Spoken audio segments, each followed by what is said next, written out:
Hello everybody, welcome to IA Command. Thank you for joining me. We are going to be doing an episode here. We're just going to be kind of talking about recent current events for Imperial Assault.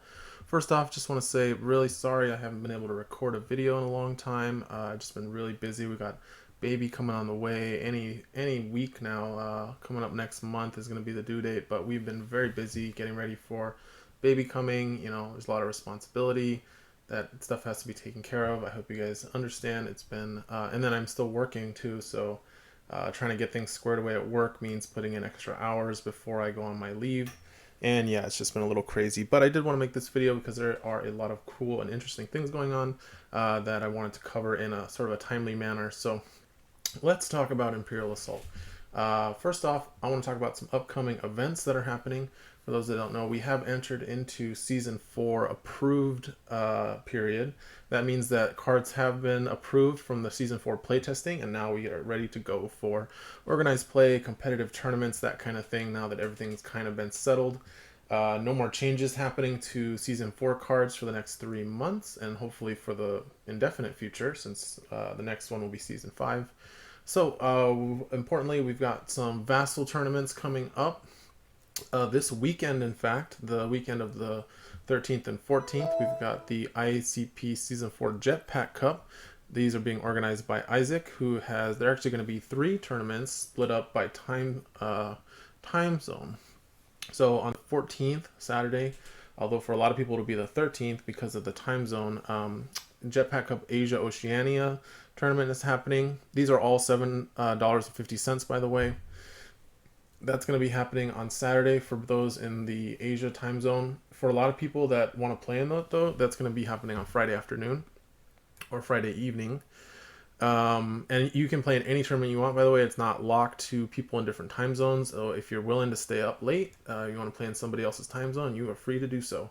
You can go to ia-continuityproject.com, check out the event page. Awesome prize support. This is art done by our own committee member Jesse Betts, as well as some commissioned art that Isaac had commissioned from independent artists. Really cool prizes for this. So that is going to be happening this weekend, as well as Sunday the 15th is going to be the European time zone. That's 9 a.m. GMT. And then next weekend on the 21st will be the American time zone, starting 10 a.m. Central Time. So make sure to check out these tournaments if you're ready to get some competitive Imperial Assault going with Season 4. Additionally, we've also got the Bespin Trials have been set and announced. This is kind of like a league play where you play one game a week. It's a little more enforced than the playtest format that you guys have been doing for a long time, for those of you that were in the playtest league. So basically you get paired up with somebody and then try to schedule a game with them once a week. If your opponent can't make it, or if you can't make it, somebody gets assigned a loss or will get by. And then at the end of it, we have it's kind of just for bragging rights. It's totally free. There's no prizes, but since it is a little more controlled and enforced, there's more bragging rights, a little more competitive.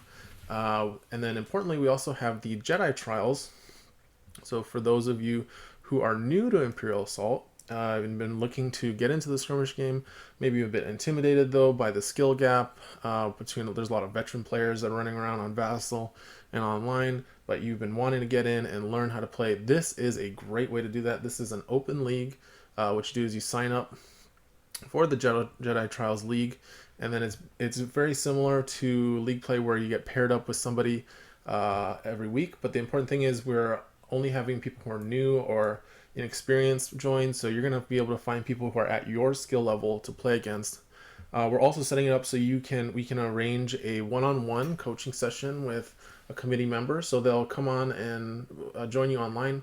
They'll show you how to use Vassal, how to get connected to the community through Slack, give you some tips on building lists and playing the game, and then just kind of show you the ropes. It's a great way to get connected to the community, to learn how to play, and to be able to play against people at your own skill level so you can get your feet wet without having to jump into the deep end with the sharks right away. So definitely recommend that for new players to check out.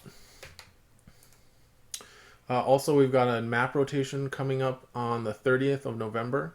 So that's actually going to be after all of the tournaments, but it's going to be before another tournament that's coming up that I forgot to mention, which is going to be our channel. So my channel, IA Command, is going to be hosting, sponsoring a tournament. This is going to be in December. The IACP Vassal Tournament Season 4 for IA Command. These are going to be your prizes we're giving away. The awesome prizes is art by Charles Tan, who I contacted and was fine with us using his artwork on our prize cards. Really cool artist. He has a really very unique style. Jesse has volunteered to TO this event, and it's going to be 8 a.m. Pacific, 10 a.m. Central Time. $5 entry fee. You can send $5 to IA Command at iacommand01 at gmail.com, and just put a note in there saying it's for the tournament and also what your address is, so we can send you those awesome prize cards after the tournament. So yeah, that's happening December 19th. Check that out. That's Vassal Tournament sponsored by the channel. All right, so now let's talk about, I do want to talk about and give a shout out to the IACP Season 4 Playtest League and everyone who participated. Thank you to everyone who participated in this. This was such a success. We had over 33 players signed up total throughout the I think it was, it's been 3 months we've been doing this, so like 11 or 12 weeks. A lot of people came in and out. We're playing games, having fun. Really good. People were sending in their game logs to us. Super helpful. Allowed us to get all this data that I'm going to show you guys real soon here. And I just want to give a big thank you to all these people. Congratulations to Kyle Bossum, who came in first place. This is not a super competitive thing, but just look at that. 12 games played, 9 wins. Awesome player, awesome job. Also, Kyle sent us over 20 game logs from his both league games and casual games that produce a ton of data for us to use. So Kyle's awesome, as is everyone else. Trevi's, Matthew, you guys did great. 8 wins, 8-4, awesome record.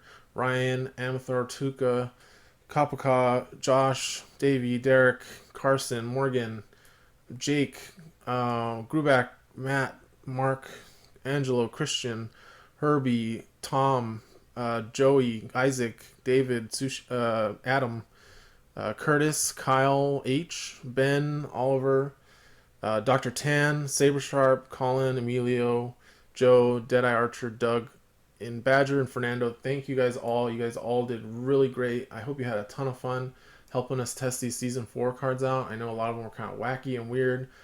Some of them underpowered, some of them overpowered. Thank you so much. All your comments and your game logs to produce data were super helpful and for us for making tweaks.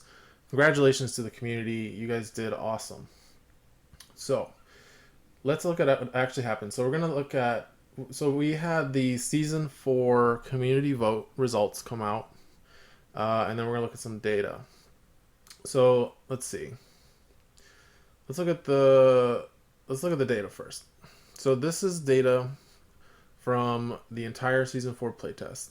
So the first thing we're going to look at, these are all the cards that did not change through the, what do you call it? Actually, Darksaber did change, so we're going to hide that.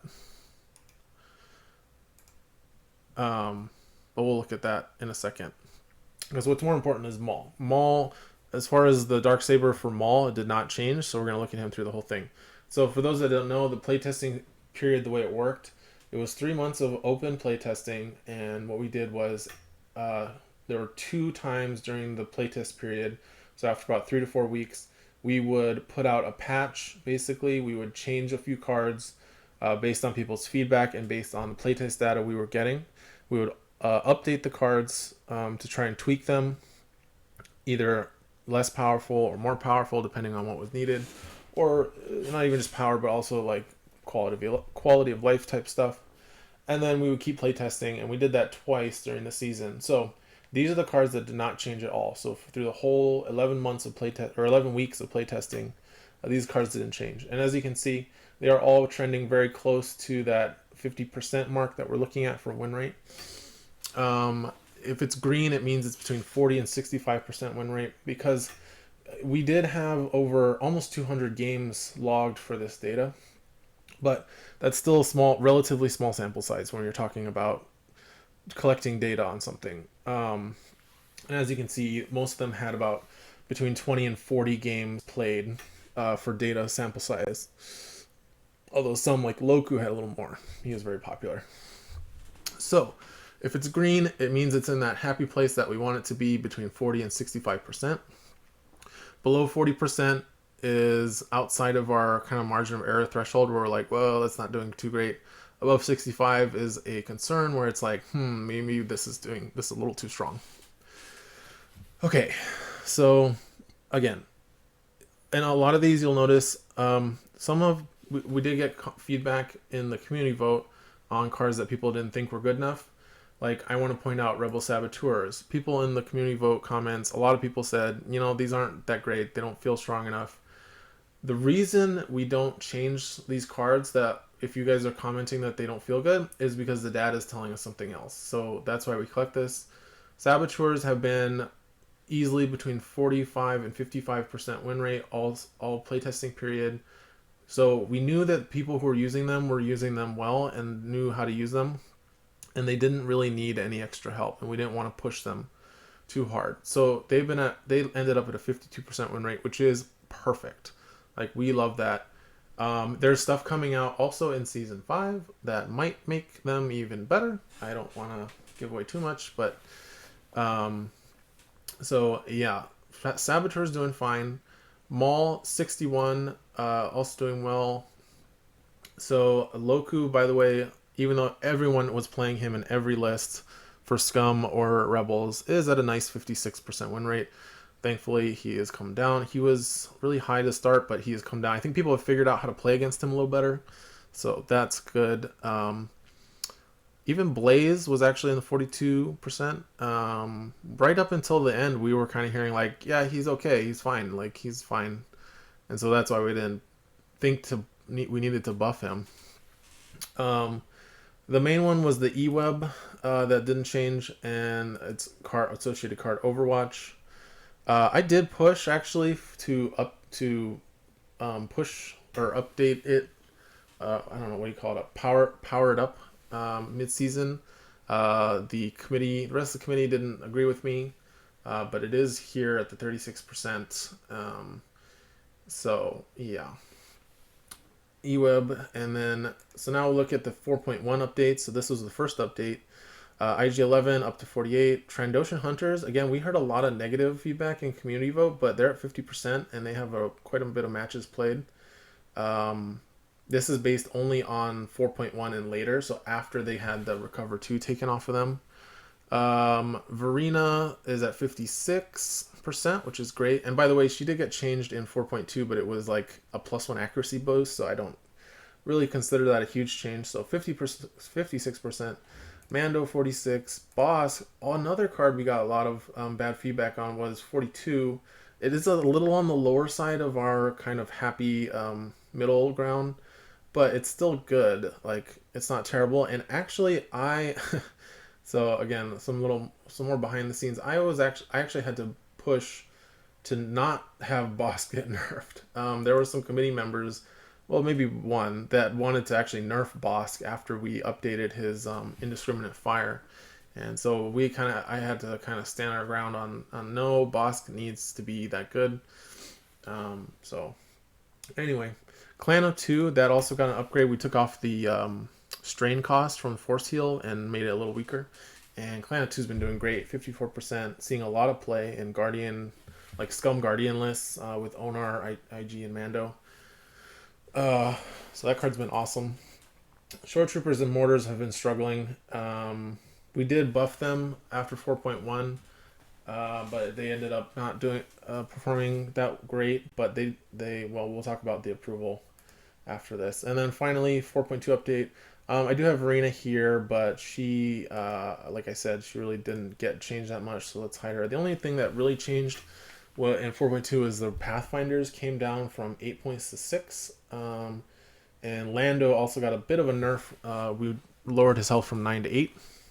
Lando was in the high 60s, low 70s for the entire playtesting period, so it's good to see he's come down quite a bit. I don't think he's actually this bad. I'm not sure what's happening, but as you can see, very few matches played. This is a very, very small sample size, but he's still doing good enough that we were happy with the nerf.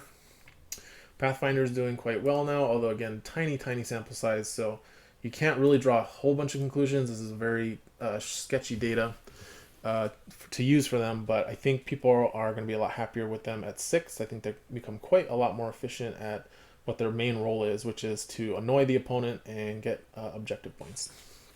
So that's data for Season 4, the playtesting. Let's look at the community vote results. We had 30 voters that participated, and you can see here's all the cards.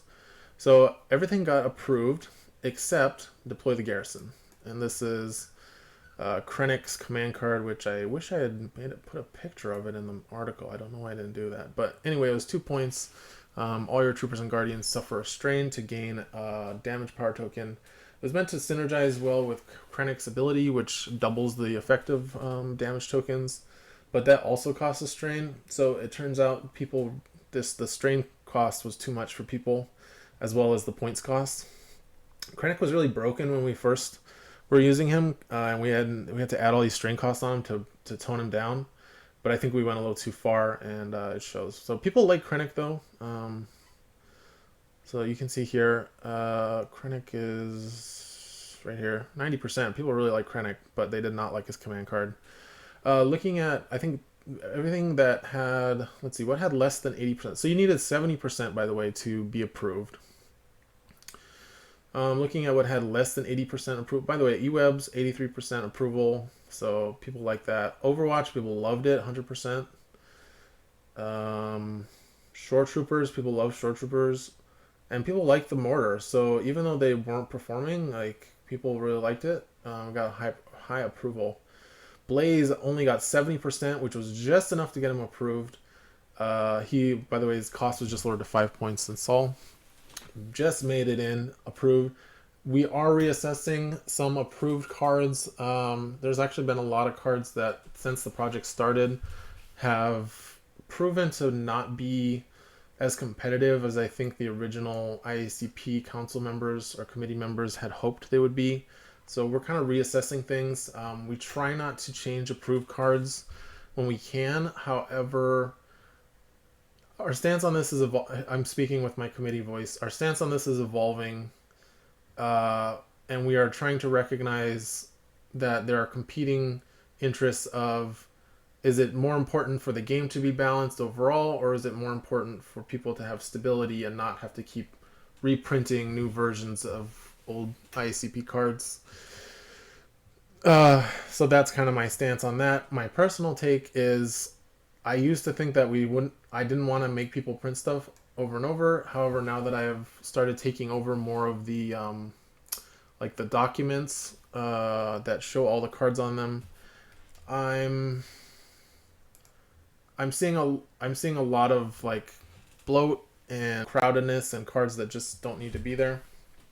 And so yeah, I'm more on the well, nobody's really playing in person anyway. Nobody should be printing these out because you should all be playing on Vassal, and maybe this is a good time to kind of rebalance and clean house, basically. So look forward to that, and that is my personal opinion. That is not the stance of the steering committee, but you know, I talked to them anyway.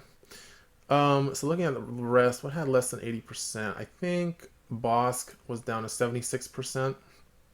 So people didn't seem to really like Bosk, which is unfortunate. I'm kind of disappointed. I mean, Bosk was one of the cards I designed and then redesigned with the update, and so it makes me sad. Like, I wanted Bosk to be good, and I'm sad that people think he's not good.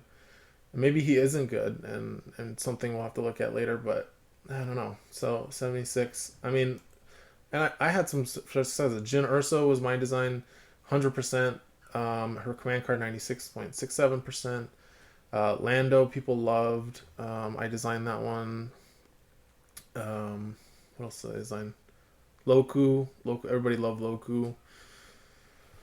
That one was like, yeah, right out of the oven. It was perfect. Anyway, I think those are the only ones that were less than 80% approved. So, yeah. So that's kind of how the community vote went. So for 3 months, we're going to do that. And then the last thing I kind of wanted to talk about, like where we're at here, like what have I learned from the process of designing season 3 and season 4. So this is just kind of my document I've been working on. So these are lessons that I have learned as a designer and a metagame kind of shaper in the IACP steering committee from my experiences with season 3 and season 4 so far. Um, the first thing is, actually, I should say this now that I've looked at that. Data is important, and that's hard data, and that's something we weren't doing when I came in at season 3. It's something that people were telling me during season 3, like, hey, why don't you collect data? Why don't you guys don't know what's actually happening? I looked at it like I come from X-Wing. In X-Wing, they have all these tournament data from List Juggler and List Fortress, and you can just go and look and see like how your favorite ship is doing and how like what are the best lists and all these numbers you can have, and we just didn't have that in Imperial Assault. So data is really important, and we've really stepped it up in how we're collecting data and managing data and looking at data, using data to inform us, but not only looking at data, not only relying on data, also relying on the opinions of players and the community, listening to feedback and making sure to like look at both things. I said earlier, like the community said one thing and the data said another, and we went with the data, but like we have to also be careful of like managing people's expectations and managing people's evaluations, because when people like we're looking at it from a high level and people are down in the weeds, which is helpful, like we can't look at and analyze every game round by round, but that's what the players are doing from their perspective. So we have to listen to the players and be like, okay, here's your perspective, here's how it looked round by round, but what's the larger picture? And so we kind of have to, we're learning how to balance those two things, uh, and manage our updates. And honestly, it's also a lot of data, a lot of feedback to go through. And so sometimes we miss things. Like sometimes we miss the forest for the trees. Just because it's so much to keep up with, and sometimes it's by the time like we've realized everyone's saying something, like it's too late and we missed our window. So anyway, next thing to get off of that, 4 weeks is too long for a spoiler season. Something we tried this for season 4 is we did a 4-week preview season where we slowly leaked the cards.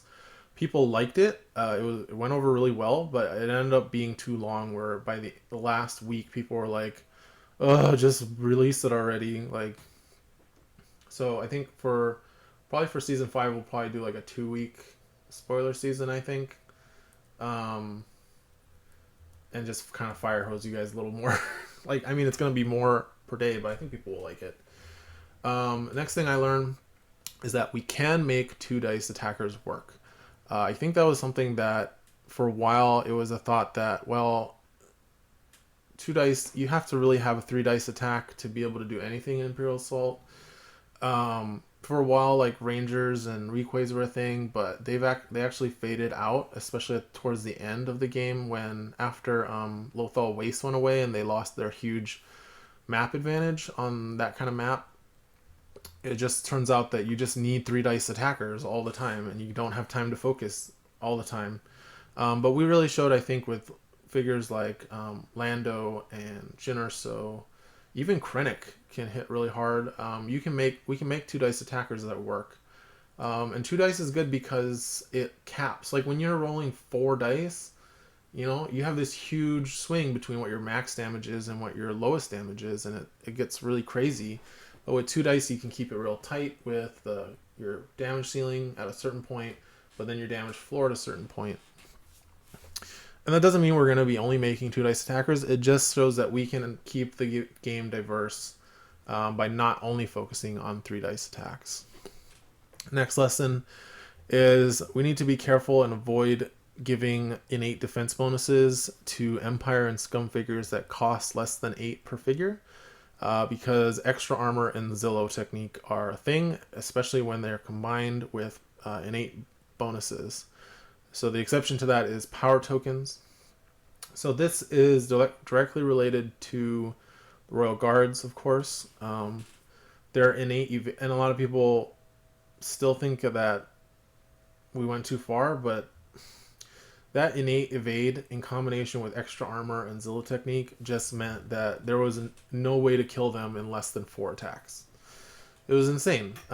Even for like figures like Onar were doing like 3 damage with a focused attack, 2 or 3 damage. Vader was having trouble dealing more than 2 damage through that, and that's ridiculous. And it turns out it was too efficient on a 5 point figure, and it's too good on a 4 point figure. And then we did kind of the same thing with Trandoshans, where we gave them that recover 2. We thought, well, it's not like it doesn't stop them from taking damage, so we were hoping that if you break through fast enough, but people just combined it with Zillow and extra armor again, and then it was like you couldn't kill them before the end of the round, and then they just got a bunch of health back.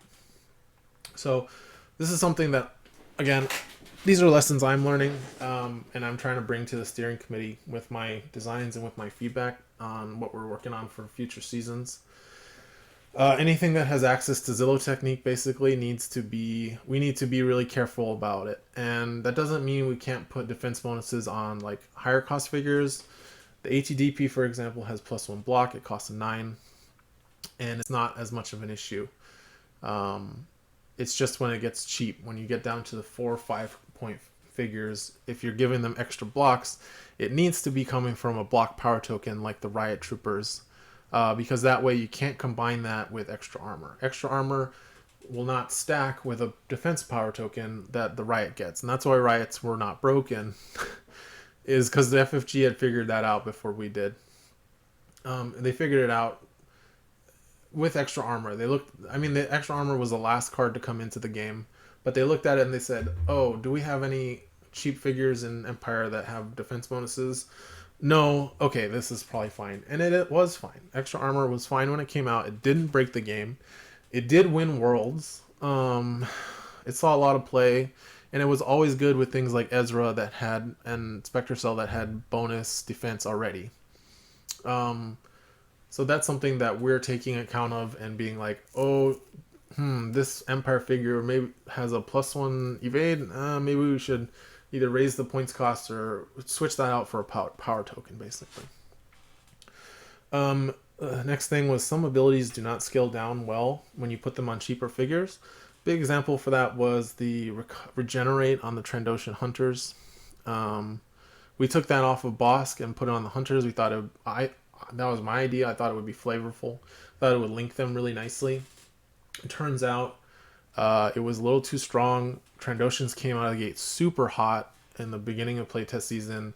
They were everywhere. Everyone was using them, and we had to tone them down a little bit by, removing that recovery. And just the notion to take away here is, this is kind of obvious when I think about it. Like, yeah, obviously, like, if you make something cheaper and don't change it, then it's going to be more powerful. But that's kind of what it ends up being is, if you take a similar ability and then you put it on something that costs less points, that ability becomes more powerful. And that's kind of the main lesson. The takeaway there is just we have to be careful when we take abilities from expensive figures and try to port them over to cheaper figures. So that's something I learned. Another thing, sometimes theme has to be sacrificed to improve playability, and this was specifically from Clan of Two. For those that don't remember, we had the child had a force heal ability that costed a strain.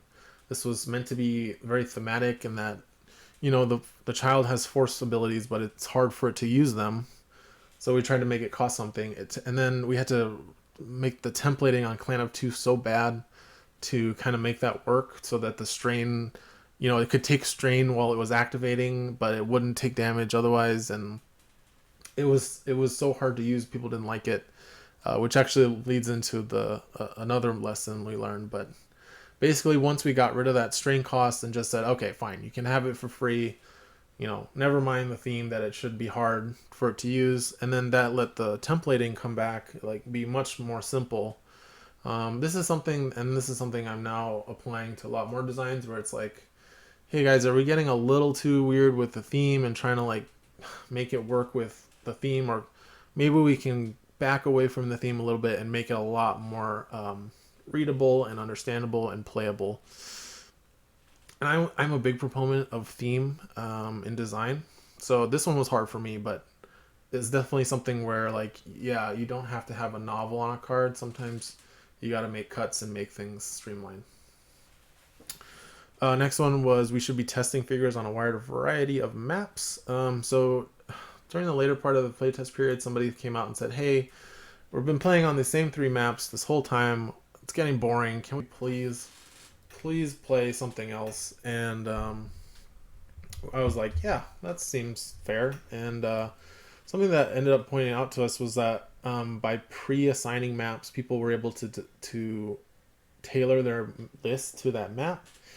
It was more organic to have people just do random maps. And then also was that, we're not going to have the same 3 maps for the entire game that these cards are going to be out. They need to be tested on maps that, a wide variety of maps, so we know that when we have a rotation, well, maybe maybe this big map will break this figure and we need to fix that. So next is players really don't like having to reveal what's in their hand. I learned this from what was it, Jin Urso's command card, where they revealed the top 3 to both players and you got to take one.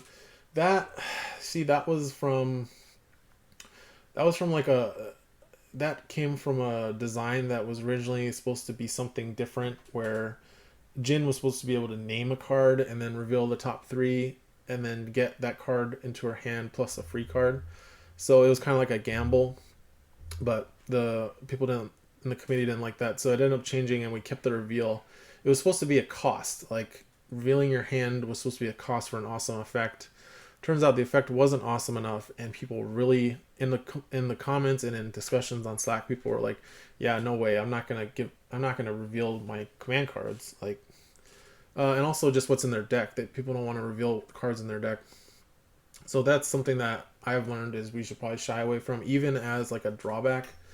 It means that people are going to be less likely to play the card, even if the effect is worth the drawback. The other thing we learned is players really dislike managing strain costs more than we anticipated. An example being Krennic. Strain costs in very small doses, people seem to be okay with, but I think people really don't like those either and just kind of bear it. But once we're like, yeah, all your guys are taking strain, people don't like that and don't like having to deal with it. And people see it. The funny thing is, like with Krennic, the thinking was, if you're playing Krennic and you're playing a swarm, you're going to have more health than your opponent, so you have health to spare. So the idea was you're with Krennic, you're converting all this extra health that you don't really need so much into extra damage. But I think people just didn't see it that way. They just saw it as, hey, I like my health, don't take it away from me.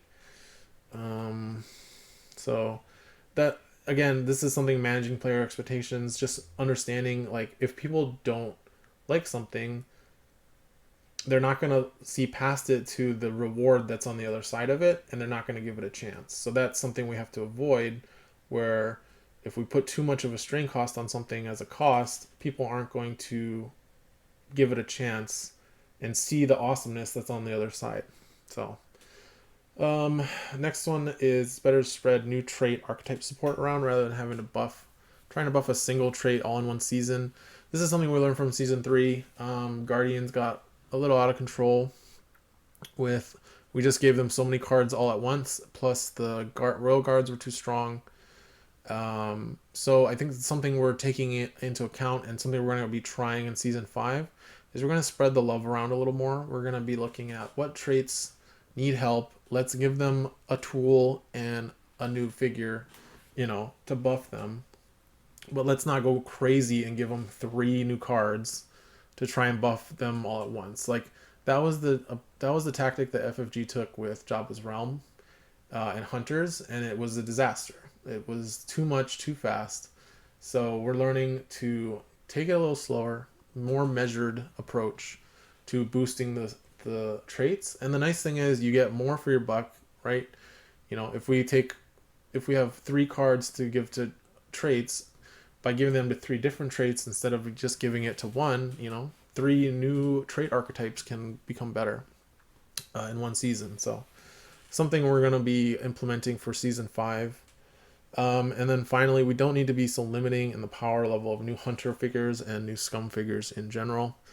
We tried to do this for season 4.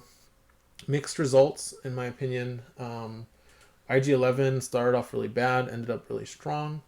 Mando is like pretty good. He's solid. He's not, you know, first order optimal as they were talking about on Built on Hope, where you do need to.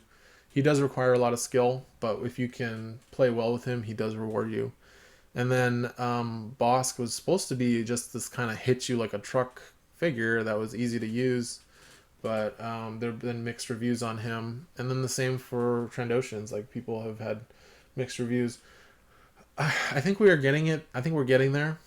Season 3 was not good, not kind to scum and hunters with what was released.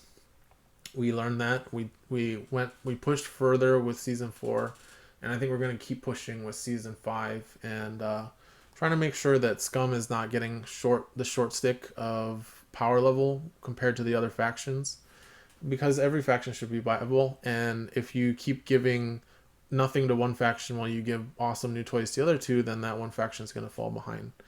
And so, yeah, so that's kind of the main thing. One more thing, actually, I forgot to add to the list is also we've learned that, and I think that the rest of the committee will also agree with me on this, is we've learned that we need to be very careful about defensive abilities and defensive cards, and just in the same way that we've tried to break up some of the crazy Jin Rummy, chaining all the offensive cards together with Assassinate and Tools and Heightened and all that, all in one attack. We have to be really careful about doing that for defense too. And if the game gets too defensive and too bogged down, it can get very frustrating and boring for players. When nothing dies, and at the end of the game, only like 1 or 2 figures have died on each side. That's not exciting. Figures being defeated is kind of a mark of progress for the game, and in a game that usually lasts only 3 to 4 rounds. If you have figures that just refuse to die, it can be very frustrating and not the best experience. So even though we don't want the game to be super hyper offensive, we're also being more careful about managing the defensive abilities and cards, and especially how they interact with each other. So those are the lessons that I learned from season 3 and season 4. These are not steering committee policy. This is not the steering committee saying that we've learned this. This is my lessons as a gamer, as a player, as a designer, as a member of the community.